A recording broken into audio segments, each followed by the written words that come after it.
At some point in your life, there's a good chance a surgeon will cut you open. You'll count backwards from 10, reach 7, then wake up with everything finished. But for thousands of years, that miracle didn't exist. If you needed surgery, you stayed awake. For every second, you watched the surgeon pick up the knife. You heard the first cut. You felt everything. So what did surgery actually feel like before anesthesia? The answer is horrifying. Because the people who survived wrote about it. Imagine. It's London, 1842. 3 days ago, a wagon wheel crushed your leg. Now it's swollen, black, and infected. The surgeon looks for less than a minute, then says, "You have only 2 choices. Lose the leg tomorrow morning, or die within a week." There was no third option. Nobody had surgery. For convenience, every operation was a gamble between agony and death. That night, you don't sleep. You know what's coming. The next morning, you're led into an operating theatre. Not a private room. A theatre filled with people, medical students, watching from above, like spectators at a show.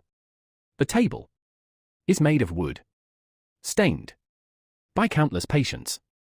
Before you, on the floor, fresh sawdust, ready to soak up the blood. Then comes your pain relief.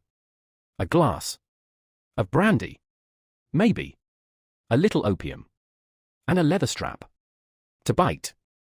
Everyone knows it won't stop the pain. Then, for strong assistance, grab your arms and legs.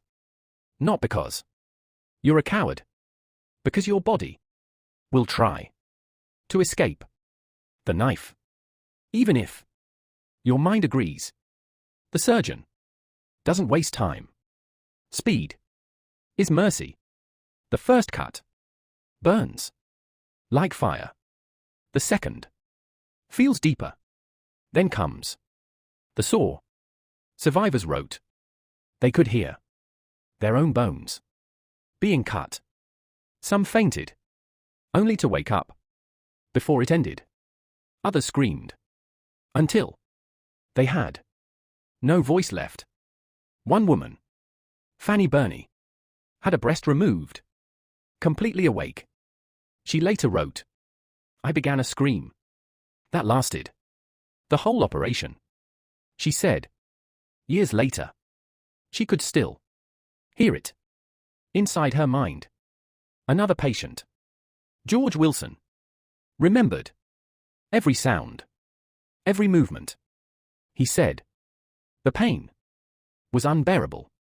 But the worst part wasn't even the pain.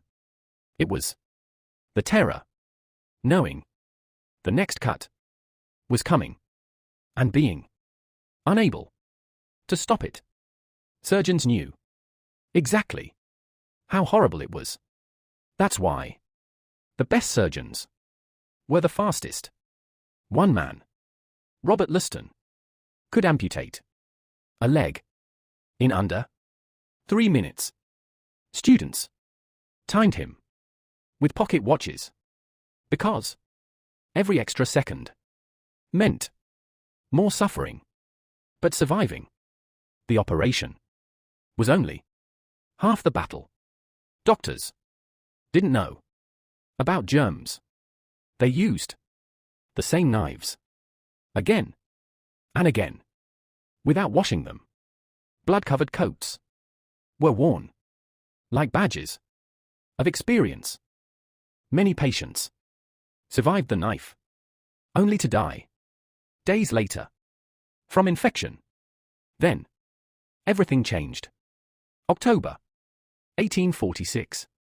A dentist named William Morton brought something new. Ether, a strange gas. The patient breathed it in, fell asleep. The surgeon made the first cut. And for the first time in history, the room was silent. No screaming, no struggling. When the patient woke up, he asked, "When does the surgery start?" It had already ended. Within months, anaesthesia spread around the world. For the first time, human beings could be saved without enduring unimaginable pain. Today, you lie down, count backwards, and wake up hours later, complaining about hospital food.